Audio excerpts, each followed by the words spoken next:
Olá, boa noite. Bem-vindos todos nessa noite aqui para a gente falar do Evangelho de Jesus. Quem nos assiste pela internet, pelo YouTube, bem-vindo também. Bom dia, boa tarde, boa noite. Eu não sei que horas, né, que vocês estão assistindo. Não se esqueçam de se inscrever no nosso canal, dar aquela curtida para dar uma moral aí para nós e também compartilhar o nosso vídeo, porque assim a gente vai levando a palavra de Jesus, os ensinamentos aqui maravilhosos da doutrina para mais pessoas, aumenta o nosso alcance. E tem também o nosso podcast no Spotify. Essas palestras todas estão lá gravadas. Quando você estiver assim em casa, vai lá e escuta de novo, tá bom? Então sejam todos bem-vindos. Hoje nós vamos aqui fazer a reflexão, né, que coube a mim, com muita honra, do capítulo 13. Muitíssimo bem colocado depois do 11 e do 12, que falam de amar o próximo como a si mesmo e amar os vossos inimigos, os dois grandes desafios do expositor da noite, né? Quando a gente tem que falar do 11 e do 12, a gente reza tanto, vocês nem imaginam, antes de vir para cá, né? Porque são dois grandes desafios e este não fica atrás, porque a ideia central desse capítulo 13 é a base da moral cristã, que é a caridade. Agora não é só fazer a caridade, né? É uma caridade desinteressada, porque o nosso título aqui é que a vossa mão esquerda não saiba o que dá a vossa mão direita. Então veja que tem uma mensagem aqui, né? Nesse título já tem uma mensagem, só de falar como que você consegue fazer algo discretamente com quem está às vezes tão próximo de nós, né?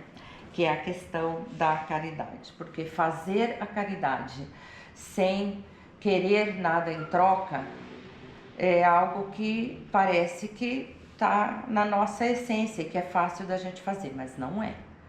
Não é. Se a gente olhar para trás, a gente vê como nós mesmos, né, que estudamos, né, somos cristãos, que a gente faz muitas vezes inconscientemente, esperando sim, que seja nem sequer um elogio, um reconhecimento, mas isso acontece, nós não somos perfeitos, estamos, né, sujeitos ainda a essas vicissitudes aí da vida. Então é desafiador tanto quanto amar o próximo e amar os nossos inimigos. Fazer a caridade de modo íntimo, desinteressado, é também um desafio para nós, né? Mas ninguém nunca está só, então a gente tem o mapa da mina aqui, né? Kardec, ele, como sempre, inicia com um trecho, né, evangélico, e ele traz alguns no capítulo. O primeiro que ele traz está em Mateus, no capítulo 6, e ele conta que Jesus dá uma advertência ali para os discípulos, dizendo para eles: olha, quando derdes esmola, quando for dar ajuda para alguém, toma cuidado para não fazer do modo que você queira receber a recompensa, porque não receberá a recompensa de vosso Pai se você dar a alguém esperando aplausos, esperando algo em troca. Não faça como os hipócritas que estão nas sinagogas ou que estão pregando nas ruas esperando honrarias.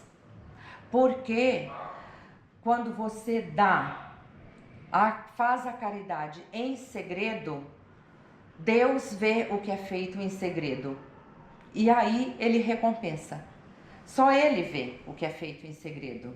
Agora, se você dá algo, faz algo esperando a recompensa aqui terrena e você recebe o reconhecimento, o aplauso, então você já recebeu, você já foi recompensado, porque era o que você buscava. Você buscava o reconhecimento, você ajudou alguém esperando ser reconhecido e você foi, então estamos quites. Você já recebeu o seu pagamento. Não espere na hora chegada que você seja recompensado por Deus, porque não foi o que você buscou.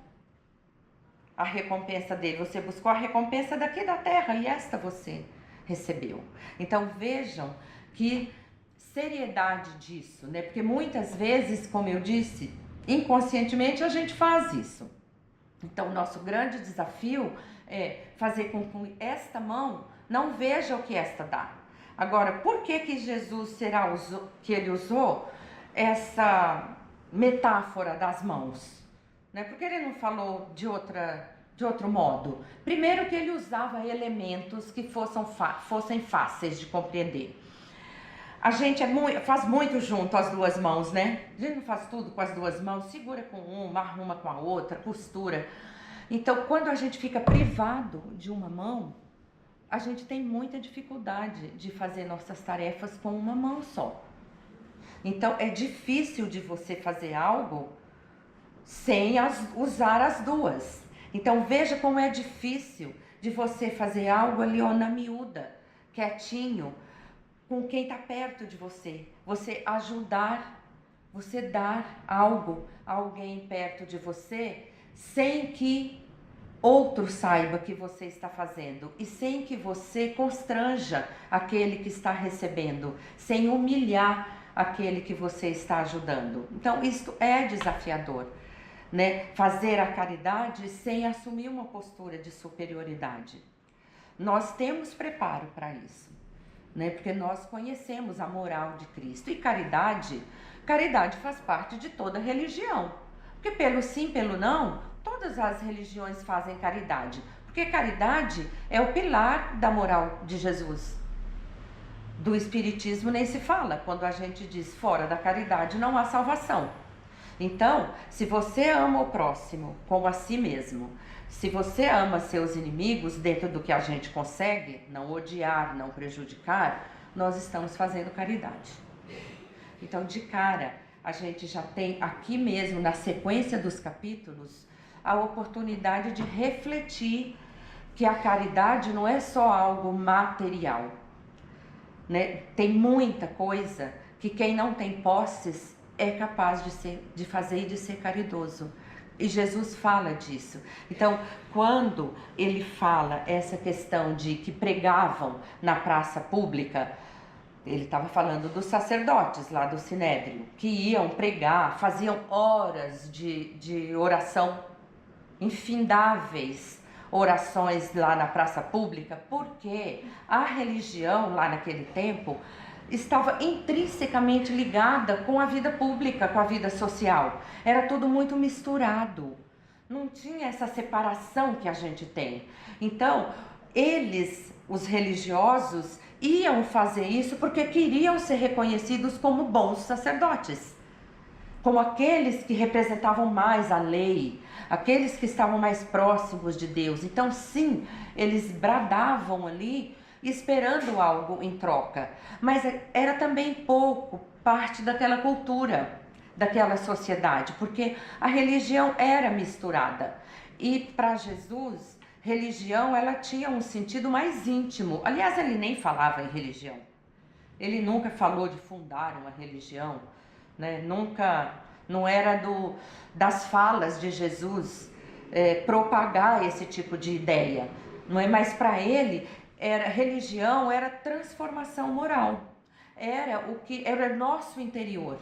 Então, por isso que ele dizia, faça sem exigir nada em troca, porque assim você está fazendo em segredo e agradando a Deus, porque você não está humilhando nem subestimando quem você está ajudando, né? Então, fica muito mais fácil da gente compreender quando a gente contextualiza, né? Então, fazer a caridade para Jesus era a gente estar disponível com o que a gente tem para dar, que não seja necessariamente o material. Não que o material, a gente sempre fala isso aqui, que a ajuda material não seja importante. Ela é importante e necessária.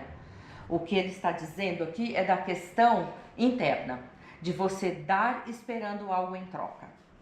Porque quando tem grandes tragédias, grandes calamidades, a gente tem também grandes mobilizações para ajudar, não é verdade? enchentes, quando tem queda de barreira, a gente se mobiliza, a sociedade se mobiliza para levar a ajuda. Onde que a gente junta esse ponto com o que Jesus diz aqui nessa advertência? Quando você ajuda e começa a bater bumbo para todo mundo saber que você ajudou, com quanto e com o que você ajudou. Então aí você ajudou para receber algo em troca, que seja um reconhecimento ou curtidas na internet. Então vejam como é atual isso aqui, né? Como ele fala, porque isso está muito no nosso dia a dia, está muito próximo. Né? É o bom uso da tecnologia que a gente fala, do mesmo jeito que a gente fica sabendo das tragédias e isso nos possibilita ajudar, mas também a gente tem a tentação de divulgar, de ir para a praça pública para contar, olha o que eu estou fazendo. A praça pública é isso aqui, né? Hoje está na nossa mão. A gente tira foto a qualquer hora. Antigamente precisava da máquina fotográfica que nunca estava com a gente na hora que tinha pose boa pra gente fazer a foto, né? Nunca estava com a máquina. Agora não, então agora é muito fácil da gente passar por essa suscetibilidade, por essa tentação de falar. Eu vou pôr também, todo mundo está dizendo o que mandou lá para Porto Alegre, eu também vou pôr, que eu também mandei, eu também quero que vejam que eu sou boa, que eu sou generosa, que eu sou legal. Então, esse tipo de bem, Kardec chama do bem imperfeito. É um bem que fez bem para quem recebeu, não tenha dúvida, mas fez bem só para quem recebeu, e perfeito, porque estava precisando de ajuda. Agora, a questão aqui do capítulo é a caridade desinteressada. Quem fez, que fez com interesse, do ponto de vista espiritual, não foi ajudado. É limitado o que ele recebe de recompensa do ponto de vista de transformação moral e espiritual, porque não ajudou no seu crescimento. Ele recebeu a recompensa daqui. Não que com longo tempo, muitas encarnações, você fazendo esse tipo de ajuda, uma hora o espírito se educa e ele vê que é assim, eu tenho que mudar a forma como eu faço a caridade. Então eu preciso fazer de um modo que eu não ostente, né? Que é o que aqui ele chama de fazer o bem sem ostentação. Então é limitado o ganho espiritual quando a caridade vem de modo interessado, é feita de modo interessado, né?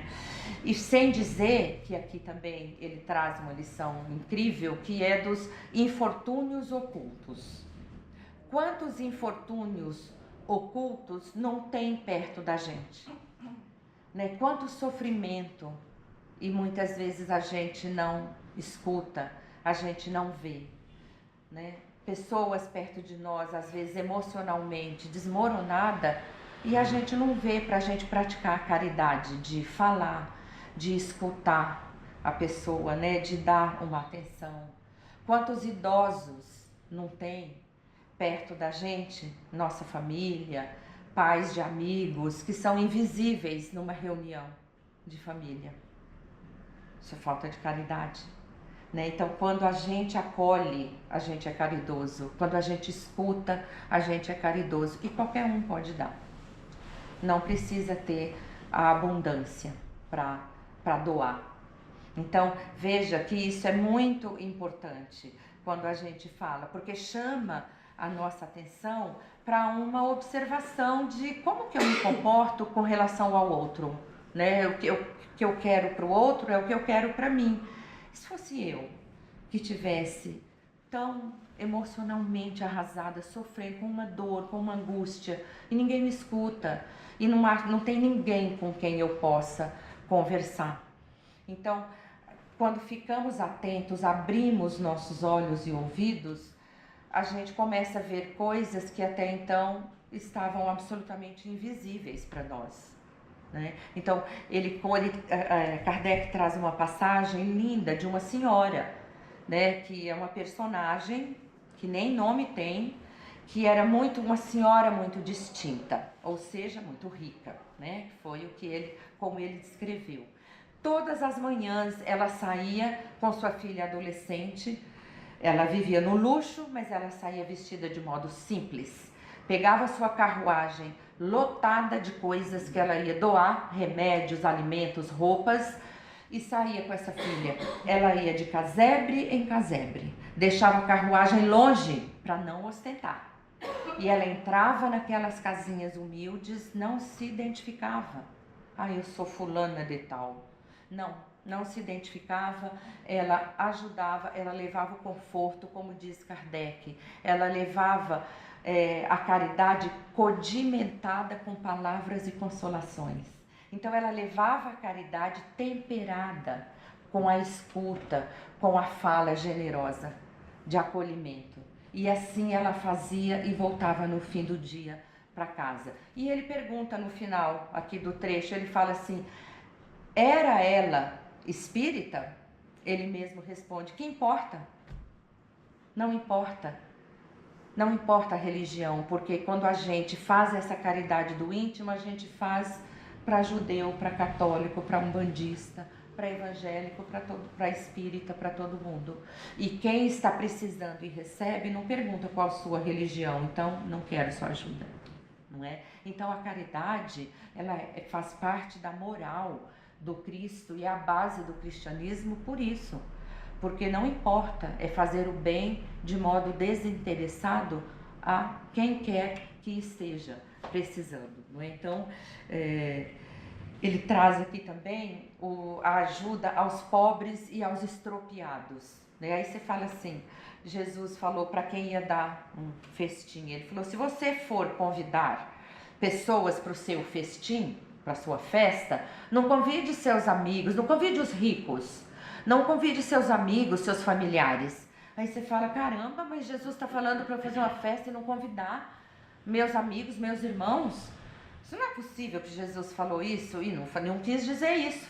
Falou, mas não quis dizer. O festim que ele está dizendo é a abundância. Se você vai dar da sua abundância, dê para os estropiados, dê para quem não tem, dê para quem precisa. Porque estes você tem certeza que não tem nada para te dar em troca.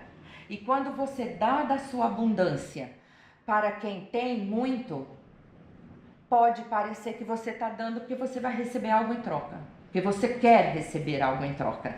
Então, não dê para estes. Porque para nem sequer passar a impressão de que você está interessado, dê para quem nada tem. Isso me faz lembrar uma história real, aqui na história de inteligência artificial, não, é verdadeira, que aconteceu perto de mim.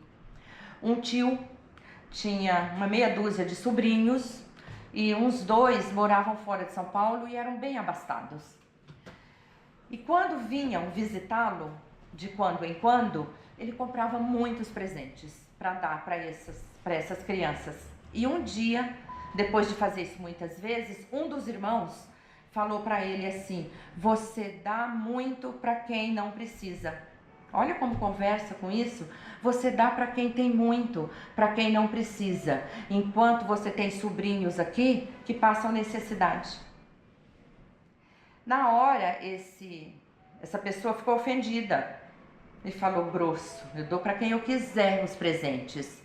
Com o passar dos anos, refletiu que era exatamente os pobres e os estropiados, que ele estava dando do festim dele para quem já tinha muito, provavelmente para ser reconhecido também como bem-sucedido, como aquele que também tem posses, né? Enquanto os filhos deste irmão, que eram os que estavam necessitados, passando por problemas de carência muito grandes. Então vejam, que coisa mais atual isso, né? Então quando Jesus fala dessa coisa da abundância, do óbolo da viúva, a viúva deu do que fazia falta para ela. Os ricos colocavam ali na caixa de doações muitas moedas. A viúva colocou 2 centavos, se muito. Ele falou para os discípulos: tá vendo?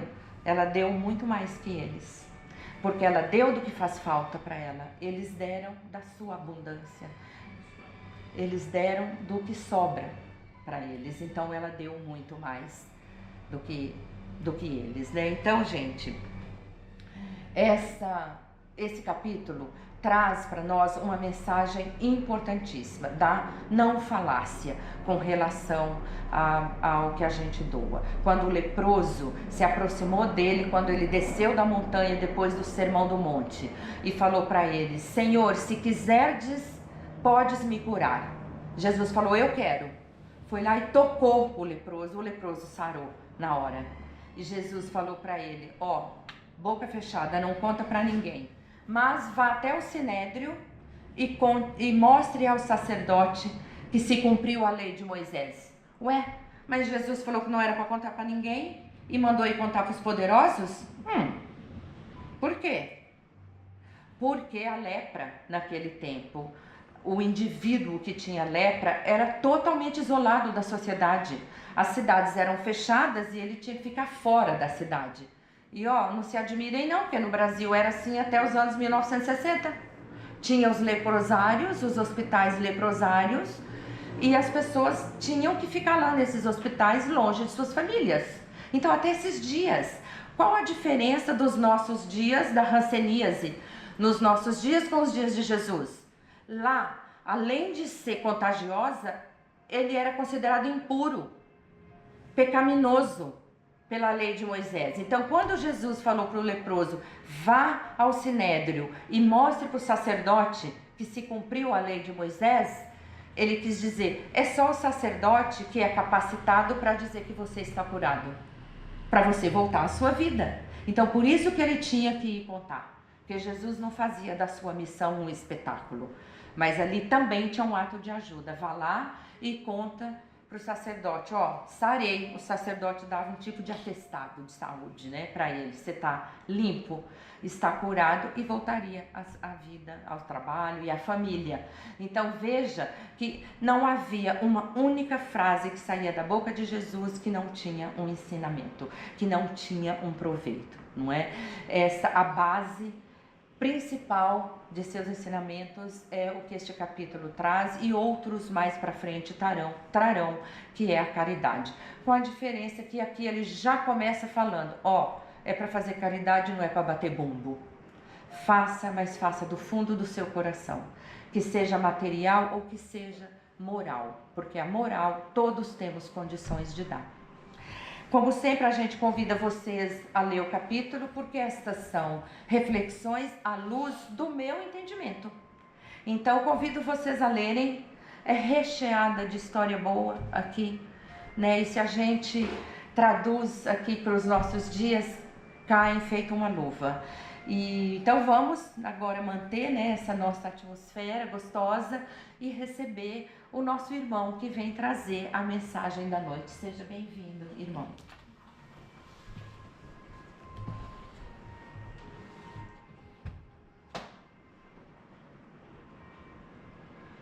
Boa noite, amigos queridos.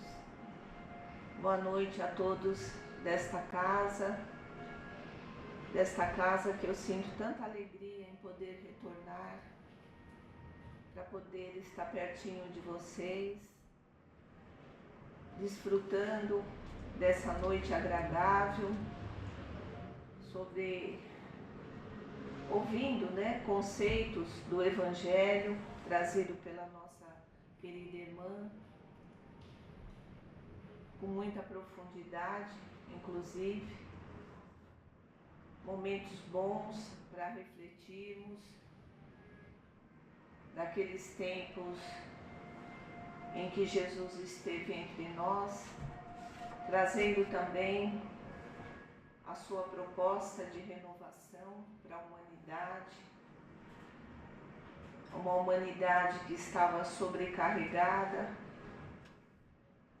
por conceitos deturpados, por um agrupamento de espíritos, né, que, como nós e todos nós, nas nossas inúmeras oportunidades que Deus nos dá, de irmos nos depurando, mas alguns ainda naquela época, ainda com muitas dificuldades, né, de largar o poder, de poder se depurar, né, do egoísmo exacerbado, e traziam, né, para as pessoas a dificuldade de viver, a dificuldade de poderem se relacionar uns com os outros na simplicidade,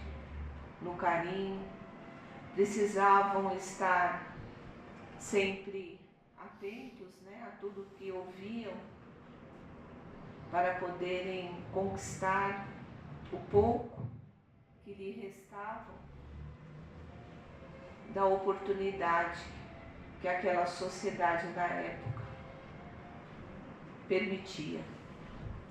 Mas enfim, tudo isso passou, Jesus permanece entre nós, as oportunidades todas que estamos tendo através dos seus evangelhos, né, dos seus ensinamentos e através da codificação kardeciana, é mais um capítulo que podemos absorver e colocar em prática. Colocar em prática é exercer a caridade, porque a partir do momento que ouvimos, refletimos e colocamos em prática, estamos exercendo a caridade para conosco, melhorando tudo ao nosso entorno. E de que nos adianta, meus irmãos, nós subirmos um degrau, ficarmos exaltados, agraciados, queremos recompensas pela caridade que praticamos, né? Eu vejo que é uma obrigação de cada um de nós auxiliar de qualquer forma, seja na forma material, seja dando um conselho, seja sendo o ombro amigo, seja abrindo oportunidades de trabalho para quem não tem o acesso, né? Seja esclarecendo uma consciência nas suas dificuldades para que se liberte da ignorância. São tantas formas de caridade que eu vejo como responsabilidade de todos nós. Ser caridoso é uma responsabilidade para todos nós. E Jesus nos alertou que fora da caridade não haveria salvação. Por quê? Porque o homem se perde na idolatria, o homem se perde na vaidade. Então, quando ele deixa de olhar a uma expressão muito usada para o próprio umbigo, ele começa a olhar ao seu redor, olhando o seu próximo, né? Começa a enxergar a sociedade nas coisas que necessita, abrindo caminhos novos, sendo operante, né? Naquilo que há necessidade, uma pessoa centrada, responsável, educada, inteligente, buscando o conhecimento, a parte intelectual tão importante para que vá desbravando, né, essa sociedade onde a gente vê que existe muita corrupção, mas existe também muitas pessoas ignorantes do saber mesmo. E Jesus veio com a sua energia, né, com o seu conhecimento, a sua moral, e desbravou essa sociedade, nos dando a oportunidade de seguirmos os seus exemplos, sem a violência, né? Não ficou inoperante, não se amedrontou, né? Ele agiu com responsabilidade, com confiança em si mesmo. E assim é que devemos fazer também, seja mais próximo nos nossos lares, né? Nas famílias, onde enxergamos a dificuldade ali nós podemos ir adentrando devagar e levando o conhecimento adquirido, né? Esclarecendo as pessoas, os irmãos de caminhada, naquilo que há necessidade de ser feito. Eu penso que essa é a caridade maior. A caridade material, ninguém consegue fugir a ela, ninguém. A caridade material, ela se faz vista de longe, né? De longe a gente consegue enxergar isso. E não tem como virar de lado e falar, eu não vejo. Eu não vejo a criança com fome, eu não vejo o pai de família lutando por um emprego melhor, eu não vejo a bolsa vazia, né? Eu não vejo a privacidade das pessoas, eu não vejo os vícios correndo à solta, eu não vejo, todos nós enxergamos, todos nós. E assim, se pudermos refletir em torno desse capítulo, um capítulo que nos faz, eu penso que ele nos deixa assim, de uma forma transparente, como somos e como estamos diante da vida, como estamos agindo diante da vida, da oportunidade que nos foi dada. E outra expressão, não estamos aqui a passeio, né? Não viemos aqui a passeio, viemos sim desfrutar de um planeta criado para nós, porque é necessário estarmos nesse planeta. Eu me incluo porque eu não estou numa esfera diferente da Terra, num outro ambiente, numa outra oportunidade, né, no plano espiritual, para vocês entenderem, mas eu tenho as minhas responsabilidades com o planeta Terra, né? Eu voltarei para ele. Eu estive muitas vezes nele, então eu tenho essa responsabilidade também de estar aqui com vocês, dividindo um pouco do que eu consegui absorver dessa explanação da nossa amiga e que me toca profundamente, sabendo que todos nós podemos fazer a nossa parte, né? Sermos ao menos colegas um dos outros, sermos pessoas participantes nessa sociedade. Não importa, encarnado ou desencarnado, eu vejo o que é necessário ser feito. E conte conosco, né?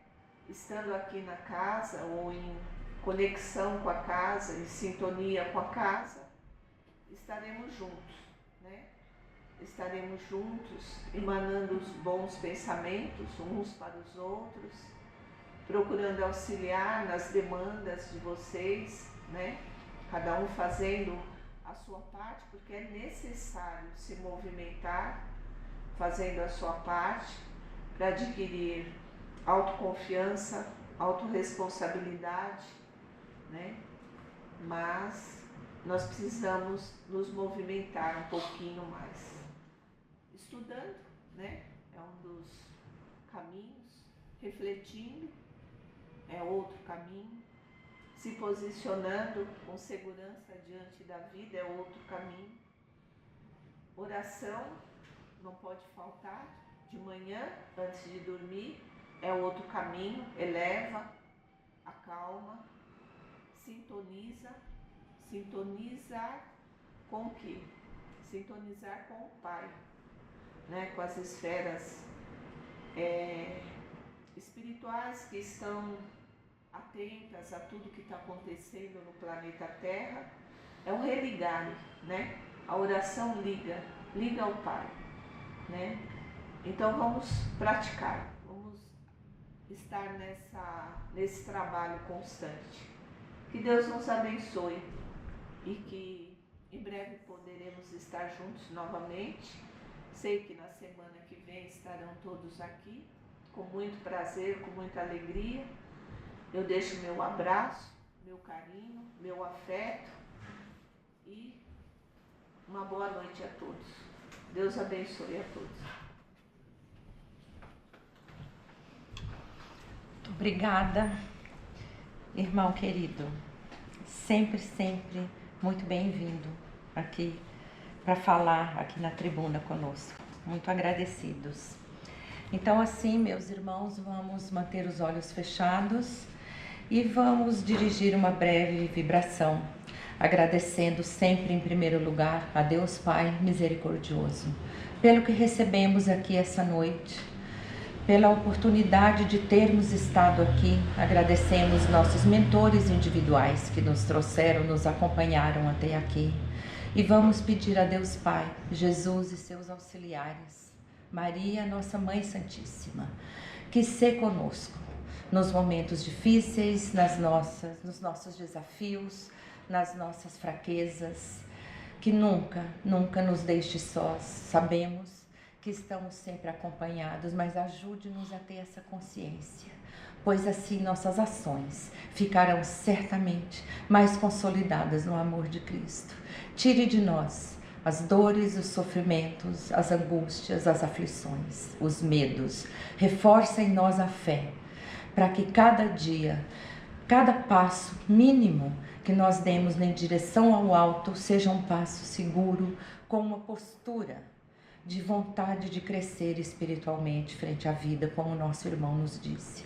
Agradecemos por tudo que nós recebemos e agora vamos, por algum momento, nos concentrar e receber o passe espiritual sobre nosso coronário.